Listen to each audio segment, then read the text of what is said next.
നമുക്കൊന്ന് ടേസ്റ്റിയായൊരു നെയ്ച്ചോറിൻ്റെ റെസിപ്പി നോക്കിയാലോ. 4 കപ്പ് അരി വെച്ചാണ് ഞാൻ നെയ്ച്ചോറ് ഉണ്ടാക്കാൻ പോകുന്നത്. അതിനു വേണ്ടി ഒരു ചെമ്പിലേക്ക് 8 കപ്പ് വെള്ളം ഒഴിച്ചു കൊടുക്കാം. വെള്ളം തിളച്ചു വന്നിട്ടുണ്ട്. 1 ടേബിൾ സ്പൂൺ വെളുത്തുള്ളി ഇഞ്ചി, 2 സ്പൂൺ ഉപ്പ്, 2 തണ്ട് കറിവേപ്പില, 5 കഷ്ണം പട്ട, 6 ഗ്രാമ്പു, 5 ഏലക്ക ചേർത്ത് കൊടുക്കാം. കഴുകി വൃത്തിയാക്കിയെടുത്ത അരി ചേർത്ത് നല്ലവണ്ണം ഇളക്കി കൊടുക്കാം. ചെറിയ തീയിൽ മൂടി വെച്ച് വേവിക്കാം. ചോറിലേക്കുള്ള ഉള്ളി വറുത്തെടുക്കാം.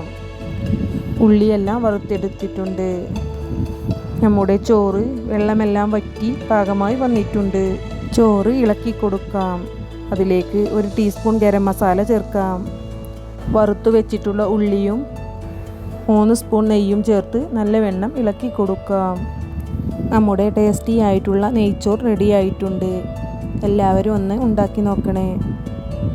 പുതിയൊരു വീഡിയോയുമായി വീണ്ടും കാണാം.